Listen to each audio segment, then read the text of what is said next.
Labadiena visiems, prisijungusiems prie šio internetinio seminaro ir dėkojame, kad šį laiką skyrėte mums. Aš esu Inga, įmonės Prototechnika marketingo vadovė ir šiandien kalbėsime apie problemas ir sprendimus verslui, kai sėkmingam įmonės kasdienių užduočių valdymui nebepakanka Outlook ir Excel funkcionalumo, o įsidiegti galingą CRM sistemą yra dar anksti ar per daug vargo. O antroje seminaro dalyje pademonstruosiu pačią programą, kur tu įvesime užduotis, perduosime darbus ir peržiūrėsim ataskaitas. Taigi, jei jau esate čia, vadinasi, daugiau ar mažiau pažįstate įmonę Prototechnika. Todėl pristatysiu tik labai trumpai. Mes daugiau negu 30 metų kuriame ir vystome buhalterinės apskaitos ir verslo valdymo sistemas, kurių šiai dienai turime daugiau nei 10. Esame sertifikuoti Microsoft partneriai ir turime virš 30 darbuotojų, kurių didžioji dalis dirba čia daugiau nei 10 metų. Ir žinoma, galim pasigirti daugiau nei 1000 laimingų klientų, tarp kurių rasite tiek ir Lietuvos verslo lyderius, tiek ir smulkius bei vidutinius verslus iš skirtingų veiklos sričių, kurių tikslas yra bendras. Ir pagrindinis tai yra noras lengviau, paprasčiau ir patogiau valdyti savo verslą. Taigi grįžkime prie šios dienos temos. Visų pirma, nesvarbu, kokio dydžio ar kokios verslo srities įmonėje dirbame, kiekvieno mūsų darbo diena prasideda ir baigėsi užduotimis. Todėl kiekvienas darbuotojas kažkokiu būdu planuoja savo darbus ir naudoja tam skirtingus metodus bei priemonės. Vieni planuojasi galvoje, galbūt užrašų knygutėje ar Excel'yje, treti Outlook programoje ir panašiai. Ir natūralu, kad viena dalis tą daro labai efektyviai, o kita dalis, dažniausiai didžioji, nelabai. Taigi, kas nutinka, jei sėkmingam užduočių valdymui nebeužtenka tų naudojimų klasikinių priemonių funkcionalumo, o iš prigimties, nesame stiprus planuotojai. Tai, iš tikrųjų, tai yra milžiniška problema ir ypač tada, kai kasdien užduočių gaunate vis daugiau ir jos atkeliauja visais įmanomais kanalais. Ta prasme, elektroniniu paštu, per Viber, Skype, WhatsApp programėlės ar kitas pokalbių programėlės, telefonu, SMS žinutėmis ar ten net ir žodžiu gali būti užduotys perduodamos. Todėl nenuostabu, kad nuo 5 iki 50% visų užduočių tiesiog pasimeta tarp skirtingų tų laiškų ir visų žinučių, lapelių, Excel'io lentelių ir lieka neatliktos.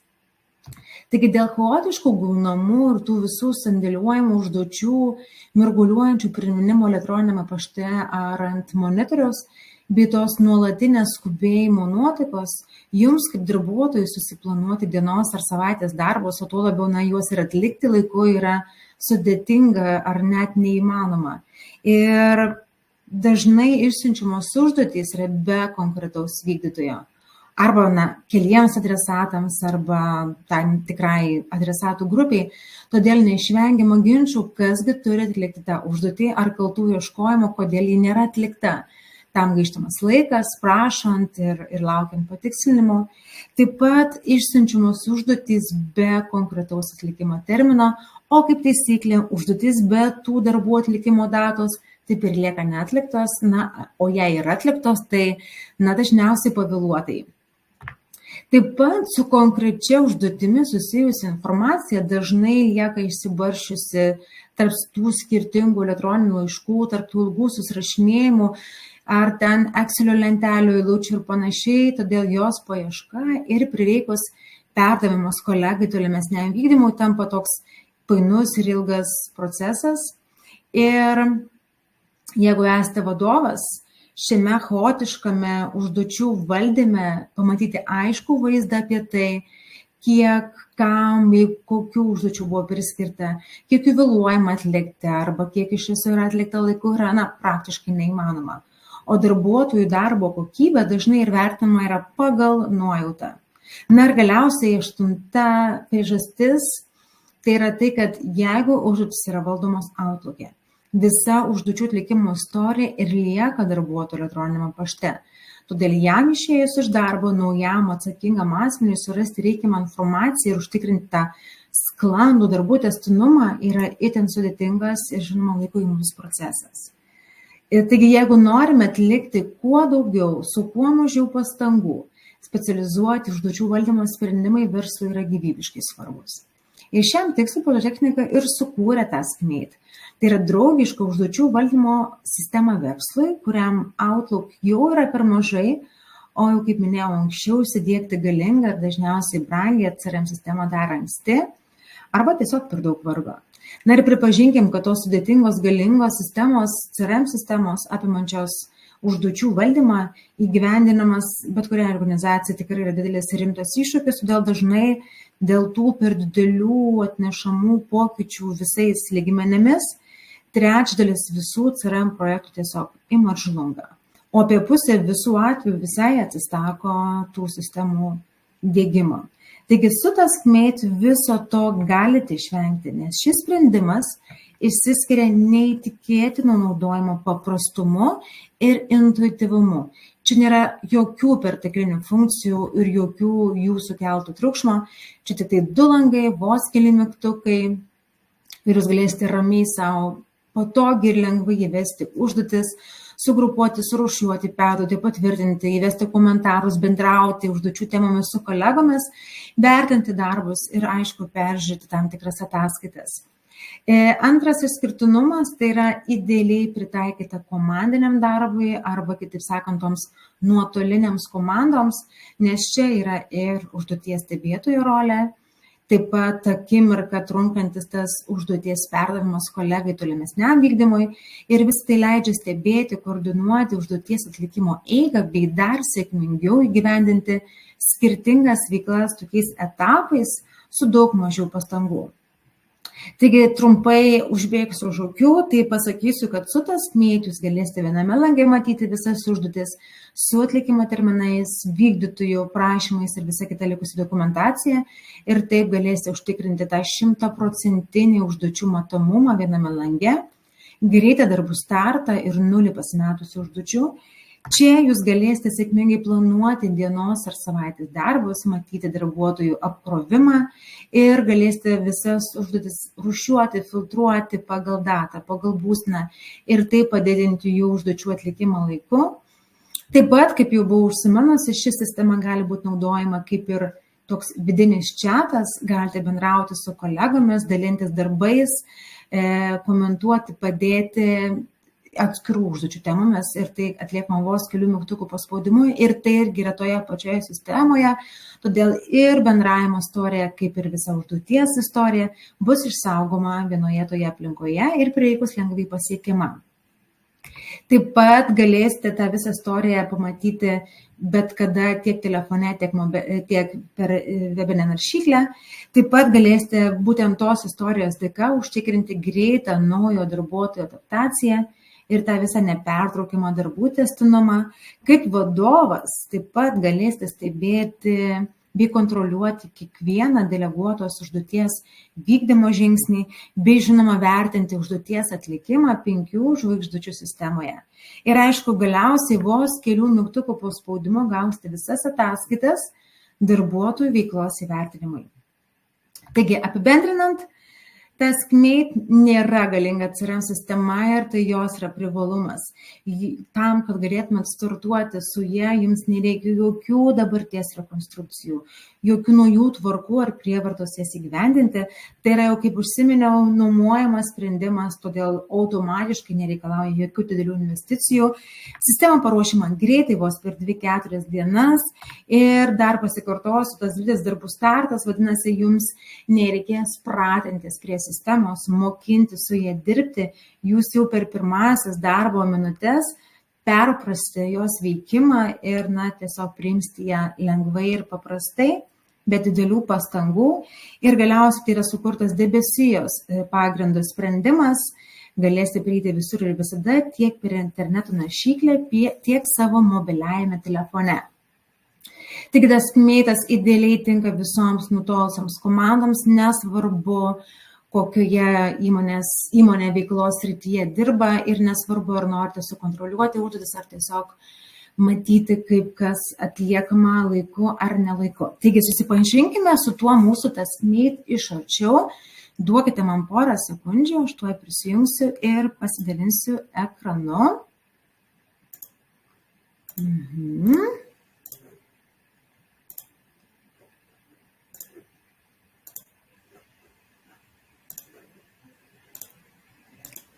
Taip, dabar matome sistemos prisijungimo langą, prisijungiam tiesiog paprastai su elektroniniu paštu ir slaptažodžiu. Sistema yra išversta ir į anglų kalbą, todėl drąsiai galite naudoti ir tos aplinkos funkcionalumą. Taigi prisijungus prie sistemos, kaip jau sakiau, yra keli pagrindiniai langai, tai yra pagrindinės užduoties langas, toliau yra ataskaitų skiltis, o visą kitą galima palikti administracinių reikalų nustatymų valdymui. Taigi pagrindinėme lange mes matome bendrą užduočių sąrašą, tai yra visos įmonės užduotys viename lange. Dabar aš esu prisijungusi kaip įmonės vadovas, kaip įmonės administratorius. Kita rolė yra paprasto vartotojaus, jis matys ne visų darbuotojų užduotis, o tik savo užduotis, kuriuose jis yra vienas iš dalyvių. Taigi dabar aš matau vadovo pozicijoje, matau visos įmonės užduotis, kas ką turi atlikti, kas atliko, kas ne. Aš iš karto galiu atskirti pagal spalvas. Baltos spalvos užduotis yra vis dar vykdomos, žalios jau yra vykdytos, o geltonos jau yra atliktos vykdytojo, tačiau vadovas, tas užduoties užsakovas, jos dar nepatvirtino ir tai yra aktualu tiems, kas kontroliuoja užduočių atlikimo greitį ir kokybę, bei galbūt nori įvertinti ir darbuotojo darbą 5 žvaigždučių sistemoje, apie ją pakalbėsiu po kelių minučių. Taigi lygiai taip pat tą filtravimą galime pasidaryti ir užduočių juostoje, jeigu norėčiau matyti tik tai įvykdomas užduotis, kurios man vis dar aktualu matyti, aš jas visas matau čia, matau trumpą užduoties aprašymą, kas už ką atsakingas, atlikimo terminas, bei lygiai taip pat aš galiu pamatyti vos vienu mirktelėjimo ir vėluojančias užduotis. Jos išsiskiria raudona spalva, be to jas galima išsifiltruoti ir dar paspaudus kitą mygtuką, tai yra tik vėluojančias rodo užduotis, šiuo metu mes turime vieną ir matom ne tik, kad faktą vėluoja, bet ir kiek tiksliai vėluoja valandų ir minučių. Yra įmonių, yra klientų, kurie turi vienadienės užduotis, o tiksliau kelių valandų ar kelių minučių, tai jie nustato užduoties atlikimo terminą minučių tikslumu. Na ir jeigu apie tai jau pakalbėjom, galėtume perėti prie būtent užduoties įvedimo. Sukūrimui užduoties reikalinga įvesti tam tikrus privalomus laukus, kad nepalikti užduoties be termino ir vykdytojo, tai yra papildomas saugiklis. Antrame užduoties įvedimo šyte mes matome prisegamų failų funkcionalumą.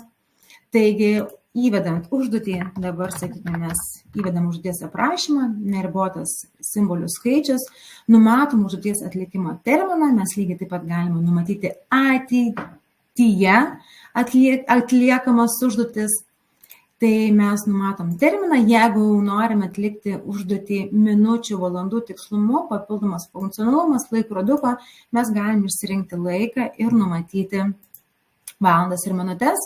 Kaip minėjau, vykdytojas irgi yra privalomas, mes išsirinkam iš darbuotojų sąrašo. Stebėtojas nėra privalu, bet rekomenduojama, ypatingai didesnės apimties užduotyse arba tose užduotyse, kuriuose darbai atliekami tam tikrais etapais. Užduoties stebėtojas matys užduotį, matys komentarus, gaus įvairius pranešimus apie bet kokį naują veiksmą užduotyje, bet jis nebus priskirtas kaip pagrindinis dalyvis.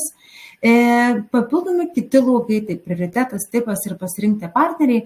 Čia yra valdoma individualiai, kiekviena įmonė pagal save gali parinkti 3 dar skirtingus požymius, pagal kuriuos norės užduotis grupuoti, rūšiuoti ar filtruoti. Tai, sakykime, mums yra svarbu prioritetas, mes pasirenkam šį lauką, pažymime, kad yra aukšto prioriteto užduotis, taip pat galime parinkti tipą, na, mūsų atveju galime užvardinti kitaip, bet, sakykime, čia yra kokio tai tipo darbai arba kokio tai tipo užduotis, sakykime, garantiniai darbai ir galime pasirinkti partnerį, arba tai yra tikrai bus įmonės pavadinimas, galbūt objektų pavadinimas, galbūt tai yra bus miestas ar galbūt kitas požymis, pagal kurį mes norėsime papildomai praturtinti tą užduotį, pagal kurią galėtume vėliau atskirti iš karto, kokia tai užduotis.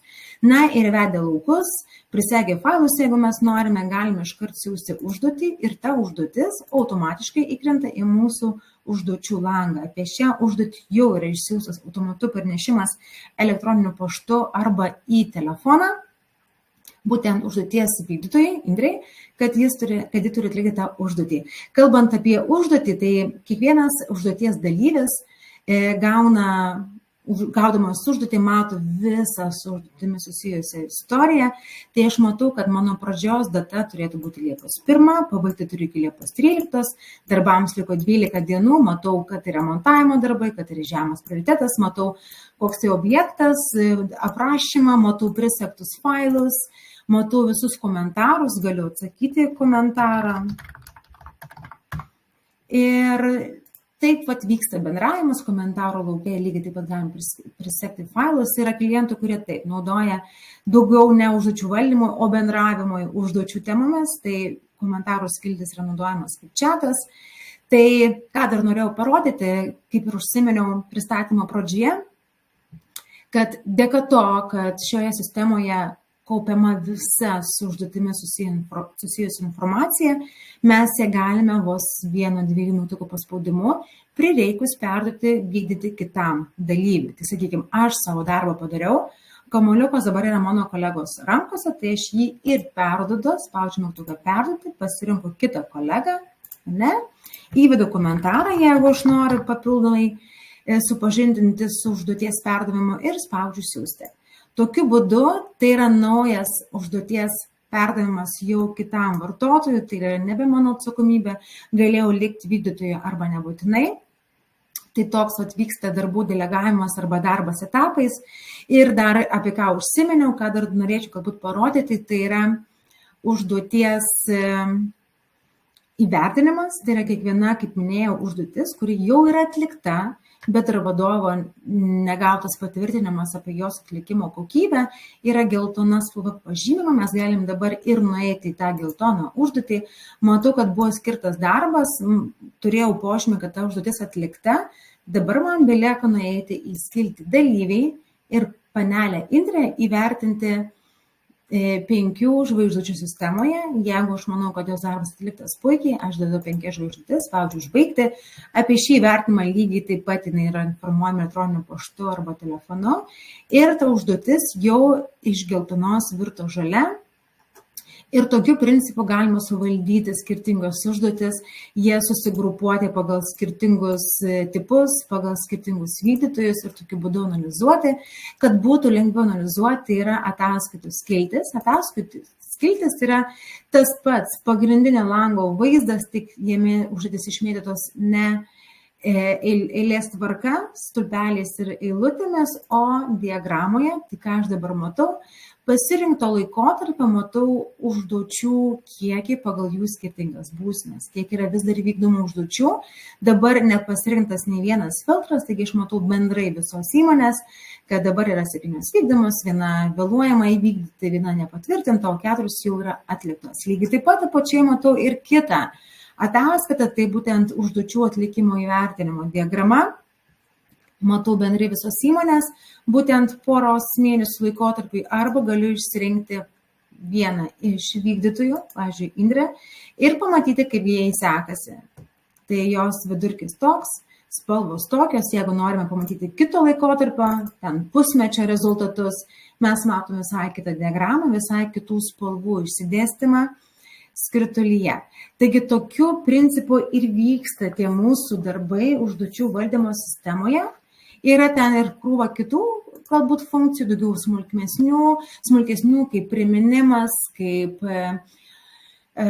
informacija, kad yra kažkoks naujas veiksmas užduotyje, kaip dėmesio jums liko užduočiai atlikti 1 valanda arba 1 diena ir panašių kitokių funkcijų, bet esmę pasakiau, tikrai yra paprasta, yra lengva valdyti ir tuo labiau lengva planuotis ar matyti, kaipgi sekasi vienai ar kitai komandai, vienam ar kitam darbuotojui.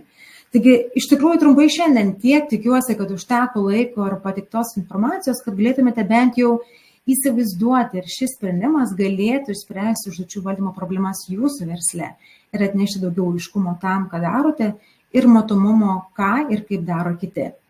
O jei norite papildomos informacijos, Tai ar turite papildomų klausimų, tai galite drąsiai kreiptis į mūsų įmonę, į mūsų konsultantus. Mes visada padėsime atsakyti ir patarsime, kas geriausiai veikia. Taigi, ačiū Jums dar kartelį už skirtą laiką ir iki pasimatymo.